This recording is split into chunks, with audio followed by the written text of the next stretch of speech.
Čia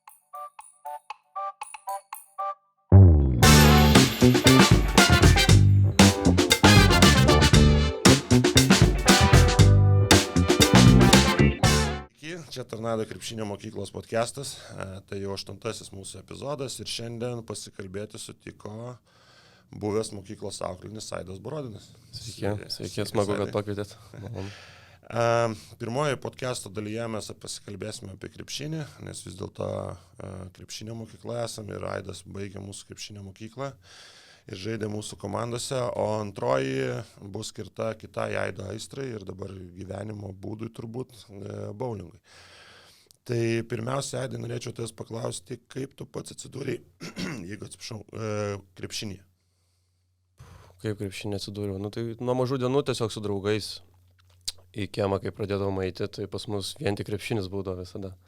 Vasarą, tai jeigu atsikeli nuo pat ryto, tai jeigu tu ne pirmas išėjai, tai jau kažkas žaidžia prie krepšinio aikštelės. O tu pats iš Kauno? Taip, iš Kauno. Taip ir atsiradom tam krepšinį. Žaidėm su draugais, tada reikėjo kažkur pradėti lankyti, labai tėvus kalbinau, kad leistų krepšinį lankyti. Ir taip ir atsiradau Tornado krepšinio mokykloje. O kas pirmas treneris tavo buvo? Mano pirmas treneris tai buvo, tai aš ten nuėjau su draugais lankyti ten, pagal tuos, kaip vadinant, mikrorajonus, kur arčiausiai. Tai tada į pirmas treniruotės nuėjau pas Tomą Kentrą ir ten buvo grupė vyresnių vaikų, tokia mišri. O tada po, nežinau, kiek aš ten treniravausi, porą savaičių, gal ar mėnesį laiko, tada jau nusintė pas savo amžiaus grupę, tai buvo Giedrius Žibėnas treneris. Ir daug žaidėjai, tu pas mus visą kelią mokyklos, nuo iki, nuo pradžių iki pabaigos. Gal ne pat pradžių, nes aš kažkaip pradėjau, ten, man atrodo, 5 klasė buvo, kad ne nuo 1 klasių, nes ten tėvus reikėjo kelis metus kalbinti, kad man išleisti krepšinį, ką labai norėjau daryti. Ir kas tau iš tų laikų atsisimena labiausiai? Jeigu taip pagalvotum apie krepšinį, iš tų laikų, kas mokykla mūsų, kai lankiai, kas tokie atsiminimai didžiausi. Nes vis tiek tai jau buvo pakankamai senai. Tai ten gal konkrečiai, visų tų nepereisim, ten, kiek tų čempionatų, ten žaidėjai, turnyrų ir taip toliau, bet tokie prisiminimai pagrindiniai. Šiaip jeigu bendrai paėmus, tai tokie pagrindiniai prisiminimai, tai tas keliavimas į tuos turnyrus visus ir tas buvimas su komanda labai smagus buvo. Ta prasme, kad yra komanda, su kuria tu augi, visi kartu tiesiog treniruojamės, žaidžiam varžybas ir panašiai. Ir tada tas keliavimas į tas varžybas visokias. Tas labiausiai įsiminė. Europai, ta prasme, tiek Lietuvoje, tiek Europai, tai šitas dalykas. Jūs daug keliaudavote, ne? Teko. Nes mes tada, kai dar žaidėm ir to Europos jaunimo lygoje, EIBL vadinasi. Tai ten būdavo po kelis turus per metus, ten 3 turai, paskui finaliniai turai, tai labai smagu. Daug važiuodavom ir šiaip jo. O stovyklos? Stovyklos irgi, aišku, įsiminė, taip. Čia irgi tokia, kaip ir tai tas kelionės įeina, kad tu važiuoji su komanda kažkur ir būni vis tiek, ta prasme. Tai ir stovyklos irgi tokios įsiminė tikrai. Tikrai visiems rekomenduočiau stovyklose visose. Bet mes dabar esam susikoncentravę į kelias vietas, aš kiek žinau, jūs ten kiekvienos vasarą ten keisdavos jūsų vieta, ar ne, ten buvot Birštone, man atrodo, ne? Buvom Birštone, atsimenu, kad buvom Birštone. Trakuose, man atrodo, ir jo. Tai kas iš tų tokių miestų įsiminė labiausiai, kurios stovyklos buvo? Ar jau kai vyresni buvo, ar mažiukai? Nepasakyčiau, kad kažkuri būtent stovykla įsiminė labiausiai, kad įsiskirtų iš kitų, jos visos tokios. Vis tiek, ta prasme, yra aikštelė ir tu treniruojas 3 kartus per dieną. Taip, kad viena įsimintų, ta prasme, stovykla, tai taip nebuvo. Bet jos visos buvo įsimintinos iš tikrųjų. Aš kiek šnekėjau su tavo buvusiais komandos draugais, sakė, tu toksai buvai visą laiką labai aikšteliai, susikaupęs, toks, visą laiką siekdavai, kažko, tai toks tavo charakteris, ta prasme, siekt maksimalaus dalyko. Kovotojas toksai, visą laiką. Nežinau, gal ir būdavo toks didesnis susikoncentravimas, taip. Bet tai visada taip yra, tai jeigu varžaisi prieš kitus, tai norisi laimėti, tai ir darai viską, ką gali, kad laimėti. O savo kažkokį iš krepšinio, kas liečia rungtynės, gal atsimeni kažkokį epizodą, kuris užstrigo, kažkokią pergalę arba dar kažkas. Kad vienas epizodas būtų taip, tai nelabai turbūt, kad būtent vienas epizodas. Vis tiek sakytų, tu krepšinio mokyklą baigėjai, kažkas buvo tokio, kad... Kažko, tai kiekviena pergalė, kai žaidži su komanda, tai yra įsimintina.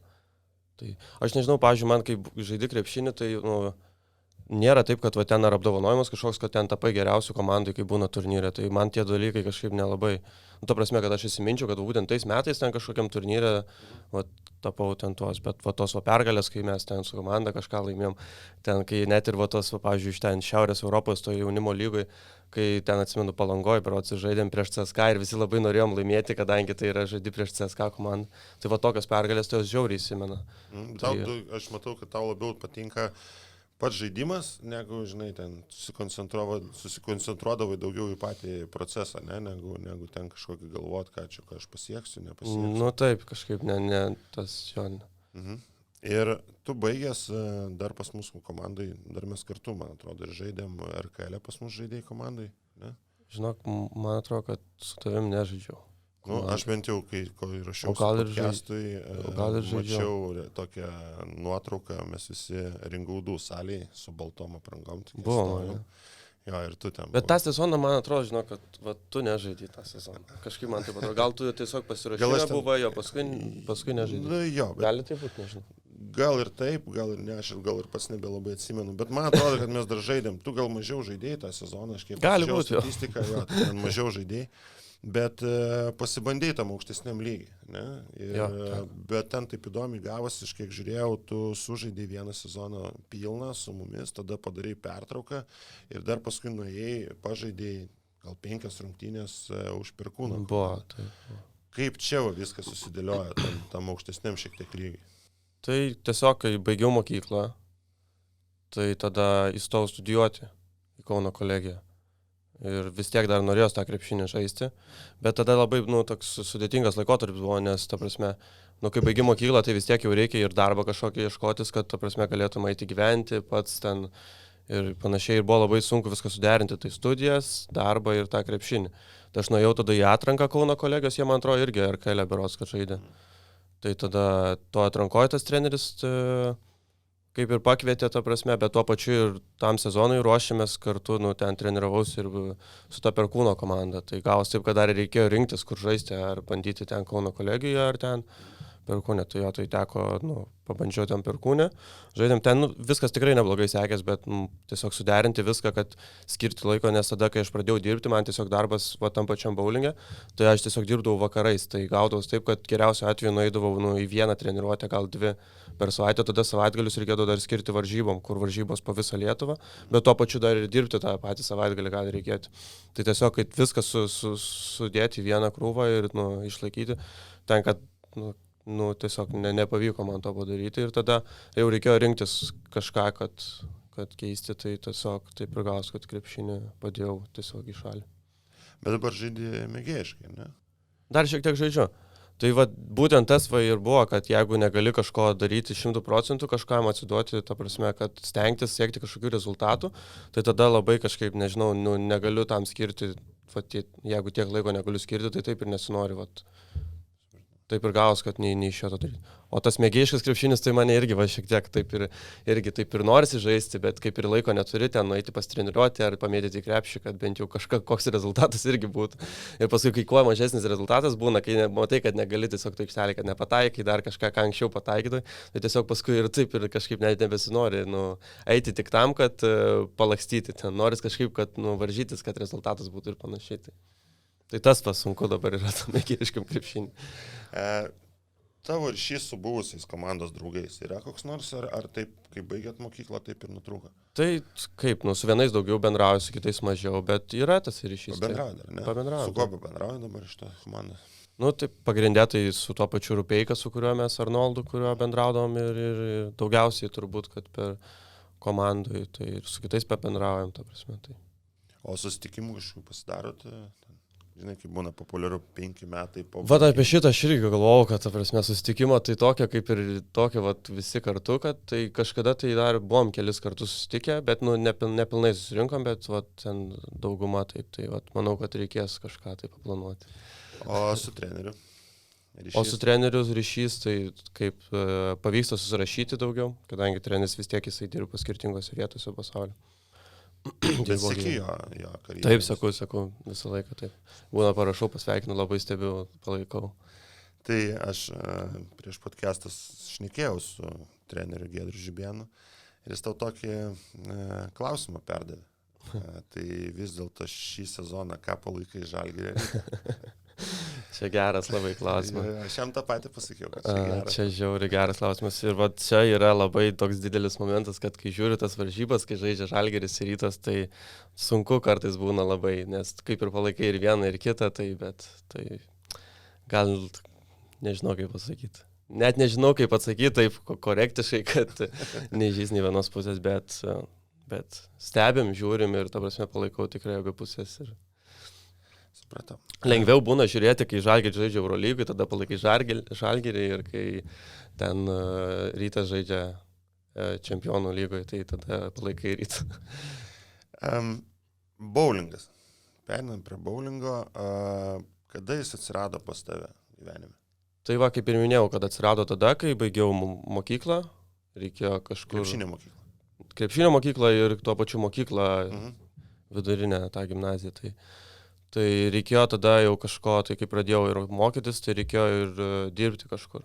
Tiesiog mano vienas iš pažįstamų, ten draugas geras, dirbo jis tuo metu bowlingė ir jisai išeidinėjo iš to bowlingo ir pasiūlė man, sako, gal nori pabandyti. Tiesiog, sako, geras darbas, nes jisai irgi buvo studentas, tai jam išėjo su studijom suderinti. Tai nuėjau, pabandžiau ir tiesiog likau ten dirbti.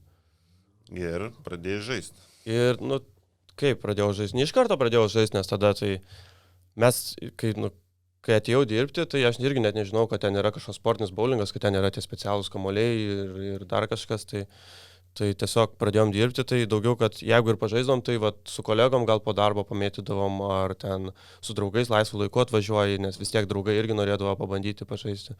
Tai tokiu principu, nežinau kiek laiko, bet ten gal pusę metų, gal metus nežaidžiau. Ir tada buvo toks momentas, kai irgi atėjo pavasaris, tiesiog mano gimtadienis už mėnesio laiko, ar kiek ten ir mes ten žaidžiam su kolega. Ir pas mus tuo metu tame bowlinge treniravosi sportininkai, kurie gan reguliariai ateina, kurie tiesiog rimtai užsiiminėjo tuo.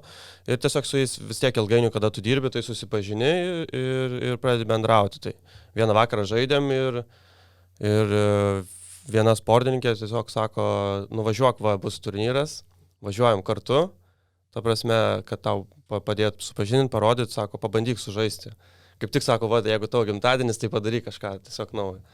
Ir nuvažiavau vieną kartą pažaisti, visi taip ten tokia gan nedidelė bendruomenė į turnyrus atvažiuoja, tai visi šiltai priema tos naujus žmonės, visi bando susipažinti iš kur ir panašiai, tai labai tas patiko ir tiesiog sužaisti man ten, neatsimenu, nelabai sekėsi kažkaip, tai kad laimėčiau kažką tokio gero, bet tada grįžau į Kauną atgal, tada pas mus irgi ir treneris buvo, tai su tuo treneriu tiesiog susipažinom taip, kaip, ta prasme, prasidėjo toks bendravimas, tada jisai pradėjo šiek tiek pamokų duoti, treniruoti, tada jau manau, kad jau reikia dar kartą sudalyvauti kokiam turnyre ir nuo to viskas prasidėjo, jis važiavo. O mes visi žinom, kaip atrodo krepšinio treniruotė, kaip atrodo bowlingo treniruotė. Bowlingo treniruotės gali būti irgi labai įvairių pobūdžių. Tai kartais tiesiog ateini pažaisti, tiesiog pažaisti, kad tu tiesiog pajaustum metimą, kur ten mesti ir panašiai, kad tiesiog pasitreniruotum numušinėti, kai lieka ten kombinacijos po vieną kėglį, kad jį tiesiog pataikytum visada ir panašiai. O būna tiesiog kitų treniruočių, kur dirbi grinai ant savo metimo technikos paėmus. Tai kur kokį žingsnį netaip darai, kur ten kažką, apie tokius dalykus labiau. Tai dabar užsiminėjai apie sportinius tuos rutulius, ne? Kamuolius, taip. Atsiprašau, kamuolius. Tai nėra visus. Kuo jis skiriasi tas sportinis nuo to, kur mes nuėję laisvalaikiu pasiėmam ir pamėtom? Tai skirtumas tarp to tokio, kaip pavadinti pramoginio bowlingo ir sportinio bowlingo yra labai labai didelis ir jis neapsiriboja vien tik kamuoliais. Tai kadangi, kai yra takelis, tai pirmiausiai, tai kai mes ateinam žaisti, sportininkai, tai tą takelį, ta speciali mašina, nežinau, jeigu esi matęs, ta prasme, kur būna bowlingos toksai didelis aparatas, tai jisai pirmai tą takelį nuplauna, o tada tepa specialiu tepalu tam tikrą jo dalį. Tai čia vienas iš pagrindinių skirtumų. Tam tikrą dalį, tai ta prasme, tu turi paskui atspėti, kaip ten jisai nuteptas ar kaip? Tai gali būti taip, kad kai yra takelis, tai tada gali būti diagrama, kuri išdėstyta kažkokiu tai principu ir jinai tęsiasi kažkiek tai pėdų per takelį. Tai takelis yra 60 pėdų, Tai ta tepimo diagrama gali būti ten 40 pėdų, 32, 45 ir tas labai įtakoja, kaip reikia žaisti ant to takelio. Tai čia pirmas pagrindinis. Sukimasi, sukibimą, ką tai įtakoja? Tai įtakoja, kiek kamuolys toli slys ant takelio, kol jisai pradės keisti savo kryptį. Nes kamuolys nėra taip, kad jisai... Esi matęs, kaip užsuka tą kamuolį, tai jisai nėra taip, kad jisai eina tiesiai ir tada jisai pradės. Tai vat, kada jisai ką darys ant to takelio, tai čia va tą ir įtakoja tepimo diagrama. Tai tada perinant prie kamuolių, tai kamuoliai, kuom jie skiriasi nuo paprastų, tai jie visų pirma tai turi viduj specialų brandolį, tokį kaip galima pasakyti išcentrinimą. Jie būna skirtingų formų ir jie yra skirti tam, kad tas kamuolys galėtų skirtingose vietose padėti tam kamuoliui užsisukti. Ar jisai gali, ta prasme, anksčiau pradėti tai daryti ar vėliau. Ir pagal tai mes sprendžiam, kokius kamuolius ant kokių tų tepimo diagramų naudoti, nes tos tepimo diagramos visada keičiasi. Kai važiuoja į kitą turnyrą, kitos varžybos ir panašiai. O didžiausias skirtumas tai dar yra ir kamuolio paviršius pats. Kad jisai būna iš kitokių medžiagų pagamintas, kad tas kamuolys užsisuktų. Tai žodžiu, mes jeigu ateinam pasižaisti savo malonumui, tai mes ten realiai nežaidžiam bowlingą. Tai yra, jūs žaidžiat bowlingą, bet tai yra kitoks bowlingas, galima taip pasakyti. Aš bandžiau sugalvoti, kaip palyginti su kokiu nors kitu sportu, tai gal kažkiek sunku sugalvoti, bet tai yra daug skirtingo. Tai. O kaip išsirinkti, pavyzdžiui, kamuolį atėjus laisvalaikiu pažaisti, kuris ten geriausias, ar ten jie visi maždaug vienodi? Tai pirmiausia yra svoris, aišku. Tas numeris, kuris yra parašytas ant kamuolio, tai ten yra svoris kamuolio svarais. Tai pirmiausia yra svoris, bet labiausiai geriausias patarimas tai turbūt ieškoti kamuolio, kuris tiktų rankai, kuris pagal ranką atitiktų, nes jie vis tiek tos skylės būna skirtingai išgręžtos. Mes sportininkai tai gręžimės pagal savo ranką, kaip mums patogu yra. Nes kamuoliai, kai mes perkam, tai ateina be skylių iš viso ir tada jau žiūrim, kaip juos gręžti. O kai ateini pažaisti šiaip bowlingą, tai geriausia ieškoti, kad svoris būtų atitinkamas, tam Modestui reikėtų sunkaus kamuolio. O toliau tai žiūrėti, kad ranka, nes vis tiek pažaidus, ten žaidžiat su draugais valandą, 2, tai gali būti nutrinimai atsirasti, gali ranka, galima pasitempti labai lengvai ir taip toliau. Tai išvengti traumų, nors ir jos gali ir ten būti ir bowlingė. Tai kiek turi kamuolių? Asmeninių savo. Nereikia tokio dalyko. Reikia. Tai daug turi šiaip. Bet ne su visais žaidėjais. Esmė dar su tais kamuoliais, kad jie dėvisi. Tai kadangi tas takelis yra ištepamas tepalu, tiek paviršiai kamuoliai yra sukurti tokie, kad juos kai meti, tai kad jie dar daugiau susuktų, tą tepalą sugerinėja po truputį į savo paviršių. Tai tas paviršius nusidėvi, tuo pačiu atsiranda subraižymai ir panašiai, jos ten šlifuojam per naują. Ten yra daug darbo, procesas labai ilgas toks ir jį darom nuolatos. Tai kiek kainuoja, pavyzdžiui, kamuolys vienas? Kamuolys vienas gali kainuoti labai įvairiai, gali kainuoti kokį 120 eurų, arba gali kainuoti virš 200 eurų, ten 220 ir panašiai. Tai, o šiaip, pavyzdžiui, kiek aš kamuolių turiu, tai gal ten, nežinau, gal 10-12, tarkim, nes tiksliai nepasakysiu skaičius, bet į varžybas, jeigu važiuoti, tarkim, tai stengiamės vežtis 2 tašes po 3 kamuolius, tai dažniausiai su 6 kamuoliais važiuoju.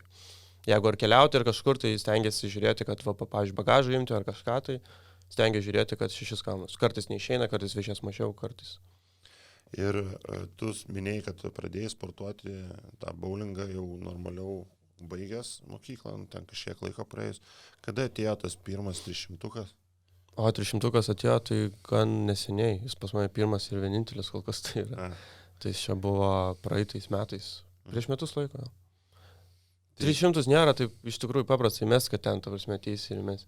Aš tik priminsiu, kad 300 tai yra 12 straipsnių. 12, per vieną partiją jo tik. Ja. Per vieną partiją, tai ten gali bet kada tau tą vieną kažkurį kėglį palikti. Netyčia ir tokių tokių situacijų, kada palieka tą vieną kėglį yra labai, labai daug. Kiek žinau, tu esi buvęs netgi ir pasaulio čempionate. Taip, tai čia buvo praeitais metais, lapkričio mėnesį buvom Dubajui. Kaip tu ten patekai? Kaip čia viskas vyko ir ta prasme, kiek profesionalų yra bowlingas Lietuvoje? Ar vis dėlto tai yra dar tik tai mėgėjų kažkaip? Ne, tai nėra taip, kad tai būtų tik mėgėjiškai. Pas mus irgi yra tai bowlingo federacija, pas mus irgi vyksta ten Lietuvos čempionatai.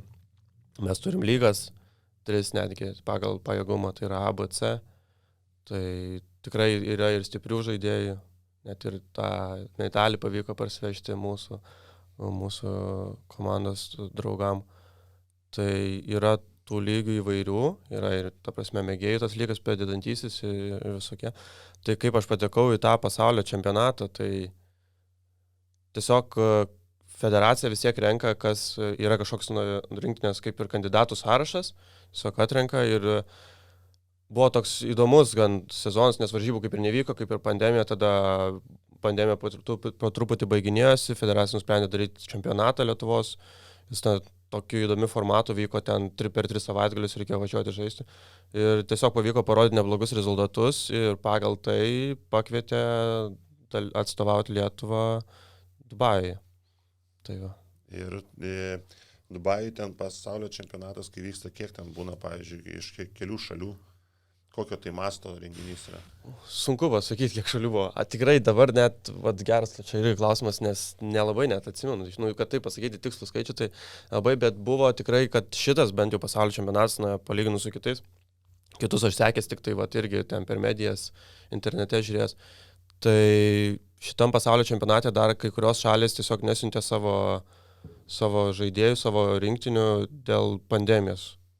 Kai kur buvo tai sunkiau gal padaryti, tai nebuvo taip, kad šitas pasaulio čempionatas būtų toks, kaip pasakyti, taip, masiškiausias, bet buvo, taip paėmus, tai buvo rinktinės iš Korėjos, iš Amerikos, iš Gvatemalos, ir iš Nigerijos netgi buvo sportininkų. Tai tik tiek bandau pasakyti, kad iš visų pasaulio kampelių susirinko tie sportininkai. O kas lyderiauja, pavyzdžiui, dabar pasaulyje bowling žaidime? Tai paėmus, tai amerikiečiai. Amerikoje labai šiaip populiarus. Palyginus su mumis, tai ten labai populiaru yra šitas sportas. Tai ten yra netgi tokia, kaip ir irgi jie turi savo turą vadinamą, kur ten vyksta daug turnyrų, tai jis vadinas PBA. Čia kaip NBA, tai irgi yra, tarkim, PBA.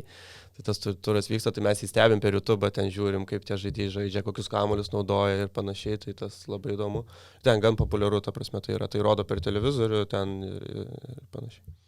O nebūna taip, kad jūs, tarkim, treniruojatės ir šalia mėgėjai žaidžia? Būna, taip, aišku. Nebūna taip, kad nori persimesti su jumis dar ką nors? Būna visko, ta prasme, ypatingai vakarais, jeigu ateini treniruotis, tai būna visokių situacijų, ta prasme, kuriozinių. Būna paprašo patarimų, ten padedi patarį, kažkaip irgi, pavyzdžiui, klausia, kokį kamuolį pasiimti ir panašiai. Ja, truputį nušokam nuo pasaulio čempionato, dar gal grįžkim prie jo tada. Pačiam, kaip ten sekėsi, kaip ten viskas vyksta, gal gali papasakoti, ta prasme, mes suprantam krepšinę, ne, kaip pasaulio čempionatas vyksta, yra rinktinė, žaidžia, pas jūs, kiek žinau, ten yra vienetai, dvejetai, trejetai, komandinės. Buvo, taip. Jo, tai kaip ten viskas vyksta, kur tu pats dalyvavai, kaip tau pačiam sekėsi? Tiesiog būna paskelbtas formatas, kaip viskas vyks prieš tą turnyrą, tu tiesiog gali susipažinti su juo ir pamatyti, tai taip, ten vyko. Šitas pasaulio čempionatas buvo toksai kitų formatų, nei vyko prieš tai buvę, toksai kaip ir naujas, labiau eksperimentinis toks, bet gan įdomus ir vykęs. Bent jau man taip atrodo iš paties, man labai patiko tas formatas. Tai reikėjo varžytis pirmai atvažiavus vienetuose, tada buvo ten dvejetai, tada trejetai, tada buvo komandinė rungtis būna kažkas įspūdingiausių, ten ta prasme, kai žaidžia komanda prieš komandą, ten žaidžia 4. Ir visi varžosi, ten kvalifikacija, paskui finalai ir panašiai. Tai dar buvo mišrios komandos, kur 2 vyrai ir 2 merginos varžėsi. Tai šiaip vienetuose, tai kaip pati pradžia, tai turėjom kelias treniruotės tiesiog ant jau tų sąlygų, nutepa tą tepimą, kuris jau bus ir gali pabandyti, buvo ten 2 treniruotės tokios neoficialios, ar kaip ne, oficialios jau jos skaitėsi, nes jau duotos sąlygos, kurios bus per varžybas. Tai mes jas turėjom, bet pirmą treniruotę tai buvo labai sunkiai dėl to, nes po skrydžio buvo labai ilgo. Iš Rygos iki Dubajaus per visą naktį, galima sakyti, skridom, tada ryte pasidėjom daiktus į viešbutį, reikėjo važiuoti jau į tą treniruotę, tai buvo labai sunku prasijudinti vien tik tai ten nieko nelabai kažką tai. O paskui buvo kita treniruotė, tai šiek tiek bandaisi gaudytis jau kokius kamuolius planuoji naudotis, kur maždaug mesti tą kamuolį, kada jis turi sudirbti, tada keisti jo paviršių pagal tai, kada jis anksčiau ar vėliau turėtų dirbti. Ką daryti pirmose partijose, ką paskui daryti, nes ta prasme tas takelis dėvisi, žaidėjai nužaidžia. Tada reikia keisti ir kamuolius, ir kitur jau mesti. Tai vienetuose, pavyzdžiui, kai atėjom, tai man bent jau asmeniškai tai buvo gan sunku, nes pirmą kartą tokiam renginyje ir, ta prasme, dairaisi, žiūri, kas vyksta aplinkui. Biški jaudulys yra, bet ten pirmas partijos tai praėjo gerai, bet paskui sekėsi sunkiau. Bet vienetų įskaita vyko, jinai ten per kelias dienas, ten buvo pirmai 5 partijos, paskui dar ten 5 partijos. Tai jau antrą kartą, kai atėjau žaisti, sekės daug geriau. Bet vietos savo dabar irgi, net nepasakysiu, nežinau, kad jinai nebuvo tokia aukšta, bet ten buvo kažkur ten 90 kažkelintas berods ar kažkas tokio. O paskui buvo dvejetai. Tai dvejetus jau sekėsi geriau. Dvejetai vyko ne taip, kartais būna dvejetai, kad būna žaidžiami, kad tiesiog aš žaidžiu savo partiją ir mano kolega žaidžia savo partiją. O čia buvo kitaip, kad vieną metimo metu aš, o kitą metimą metą jisai. Ir mūsų rezultatas tos partijos yra vienas. Tai čia toks buvo įdomus dalykas, nes jeigu man gerai sekasi, jeigu mano kolegai prašiau sekasi, tai gali būti, kad nebus tų X pailių ir tas rezultatas nebus toks didelis. Tai čia buvo toks dalykas. Mes ten pasiskirstėm pagal tai, kad mes 4 buvom, tai reikia pasiskirstyti. Tai pagal rezultatus žiūrėjom, vienas mūsų jaunuolis žiauriai gerai sužaidė, ten jam 16 metų, jis ten buvo vos ne viršui, vos ne dėl medalių kovojo vienetuose, tai jisai su kitu, kuriam geriausiai sekėsi, jie ėjo į vieną porą, mes ėjom į kitą. Bet kas mums gerai pavyko, kad abi poros pateko toliau į kitus etapus varžytis. Tai va tas dalykas, kad pavyko patekti į tą kitą etapą pasaulio čempionate, tai buvo kažkas jau tokio, nes ta prasme, kad atvažiuoti pirmą kartą ir ten žaisti, tai ir mano tasai partneris irgi sako, čia nerealu, nes sako, aš jau kiek metų važinėjau, bet nu va čia toks dalykas pirmą kartą, kur jau ten paskui teko įsiskirstėm grupėm ir varžėmės ten grinai pora prieš porą, vienas prieš vieną ten. Tai ir teko varžyti su pasaulinio lygio žvaigždėm, kur ten tik per YouTube matęs juos, tai smagu buvo iš tikrųjų. Ir dar jo prieš juos laimėti, ten tą partiją matyti, kai jie ten nervuojas ir panašiai, tai smagu tikrai buvo. Pasiėmė autografų kokį? Ne, aš nesu tas žmogus, kuris eina fotkintis ir ima autografus, man kažkaip ne. Bet ten prieiti, pabendrauti, tiesiog pasikalbėti, tai taip visada ten prieini pabendrauti, bet kad autografus vežtis ir ten nuotraukas darytis, tai man kažkaip tas nežinau. Ant kamulio nusitrina greitai, nebent to kamulio nebegalėsi mesti tada, tai vėl. Tai. Aš dar bendravau su tavo kolega, kuris važiavo pasaulio čempionatą ir jisai prašė labai, kad tu papasakotum apie savo gyvenimą viešbutį ir kambarį. Ten labai ten kažkas kliuvo. Kad... Čia kuris kolega dabar? Išmanau iš naujo jį. O kaip to jį pavyko pakalbinti? Vat pasikalbinau, matai, ruošiamės mes čia podcast'am. Ruošėtės, ar ne? Ja. Tai sakė kiti, nebūtent ne tas kolega, ne tas kambariokas, čia apie kambarioką, aš supratau. Sakė kitas, ne jisai, bet kitas, kad sako, tau jau federacija turi atskirą prizą, įsteigti, kad tu išgyvenai su juo, sako, kelias tas savaitę. Ne, mes labai gerai sutarėm, ten viskas tiesiog juoko forma vyko, bet taip tiesiog, kad būna tokių dalykų, kai gyveni ilgesnį laiką su to pačiu žmogum, kad būna tokių visokių barnių ir panašiai. Bet mes viską taip, ta prasme, jokai žiūrim, nes būtent su juo tai tikrai tenka labai daug pakeliauti, nes jisai vienas turbūt Lietuvoje daugiausiai važinėja po tos užsienio turnyrus, kad jisai domisi, kada kur vyksta, kada va, tokias keliones darytis ir važiuoti, tai visada stengiasi, jeigu gali, tai planuojamės kartu važiuoti. Tai mes jau su juo gyvenę ne kartą, tai čia tie tokie santykiai. Supratau. Tai linkėjimai jam, Gerai. Jeigu pažiūrės. Tikėkimės. Kaip žinai, kaip sakant, share, subscribe, žinai. Like. Ja. Dar apie patį bowlingo žaidimą ir pragyvenimą iš jo. Jeigu dalyvauji pasaulio čempionate, gali iš to pragyventi, ar vis dėlto reikia užsiimti kažkokį? Ne, tai kaip pasakyti, mums federacija apmokėjo pačią kelionę, kad mes gavom viešbutį, ten startinius mokesčius ir panašiai, kad mes gautumėm pinigų iš to, tai nėra taip. Bet būna, tai čia yra nes vyksta pasaulio čempionatas, čia nėra taip, bet būna tokių komercinių turnyrų, kur tu atvažiuoji, susimoki pinigus, prasideda kvalifikacija ir priklausomai nuo to, kokią tu vietą užimsi, tu gausi kažkiek tai pinigų atgal. Tarkim, sulyginus, tai vos ne kaip pokerį, ar ne, ta prasme, ateini, žaidi, turnyras baigėsi, kažkuria vietą užimiai, gavai kažkiek, jeigu neužimiai, negavai nieko. Tai va tiesiog, kai ieškai turnyrų, kur važiuoti, tai žiūri, kokia tavo yra sportinė forma tuo metu, ką tu gali pasiekti ir tiesiog stengiasi važiuoti į tos turnyrus, kur galėtum kažkiek atgauti pinigų.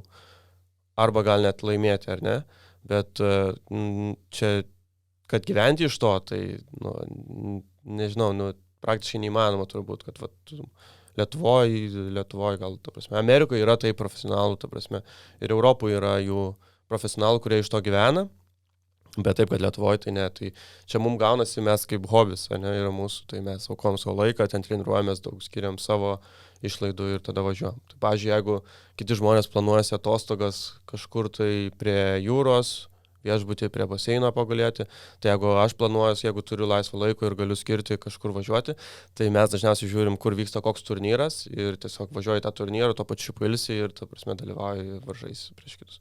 Čia komerciniai. Bet jeigu važiuoji į pasaulio čempionatą, tai būna visai kas kita, ten atsakomybė yra, tu ruošies rimtai, stengiasi viską padaryti, prasme, ką gali, kad rezultatas būtų kuo geresnis. Nu, kaip atstovauji Lietuvai, tai paprasčiausiai. Ir tu pats dar ir treniruotės turbūt vedė, ne? Taip, būna.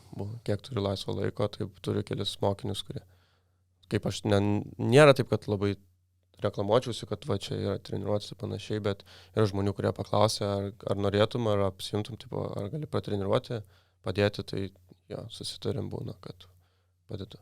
Nes buvo čia, organizavo irgi ten iš federacijos buvo tiesiog, yra Europos lygių, galima sakyti taip, tai yra trenerių lygiai yra, 1, 2, ten 3 lygiai. Tai buvo kursai pirmo lygio, tai pasibaigiau tos kursus čia, tai kaip ir esu sertifikuotas treneris, kad ir to 1 lygio, bet tos informacijos tu kaupi tiesiog, kaip pats domiesi. Taip pat aš turiu gerą trenerį, kuris yra iš Ukrainos, mes su juo jau dirbom kurį laiką, dabar va, tokios sąlygos tiesiog, kad tie force majorai, kad yra pandemija, negalim treniruotis kartu, kad atvažiuojat į stovyklas daryti ir tuo pačiu dabar dar baisesni dalykai prasidėjo.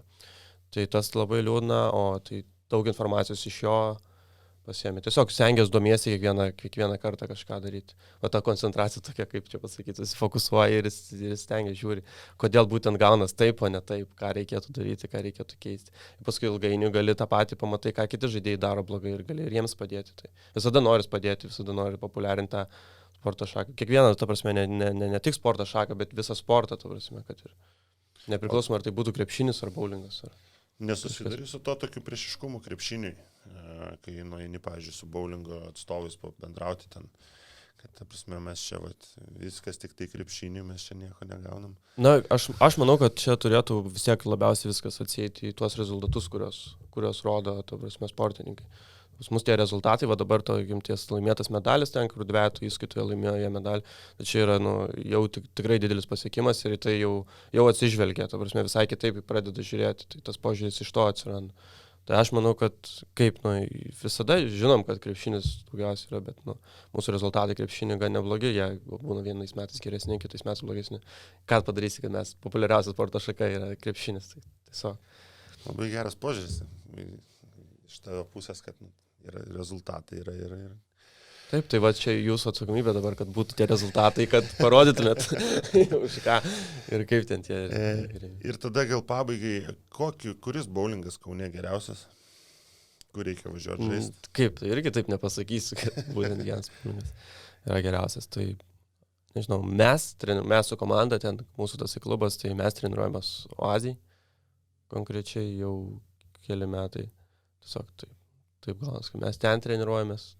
Tai supratau, geriausias yra Oazija, važiuojam mokytis. Tiesiog nesakau, bet susitikti didžiausias šansas tai yra ten, nes ten tikrai daug laiko praleidžia. Tai. Ir kviečiu atvykti iš tikrųjų, pabandyti pažaisti. Tai maloniai priimsim tikrai. Jeigu tave pamatys ir sakys, kad aš iš Tornado, tai duosi pamokų, ne? Duosiu, iš karto 5 duosiu, pamokų, kamuolį išrinksiu. tikrai, taip, aišku. Supratau. Tai ką, dėkui tada tau, kad apsilankėjai pas mus. Ačiū Jums, kad pakvietėt. Jo, ir noriu priminti visiems, kurie mus žiūri, kad mums tikrai yra svarbu palaikymas ir palaikymus galite išreikšti paspausdami subscribe mygtuką. Aišku, palaikinkit ir kas turit komentarų, galite parašyti komentarus skiltyje. Ir ačiū tau, kad atvykai dar kartą. Ačiū Jums, kad pakvietėt. Smagu buvo labai.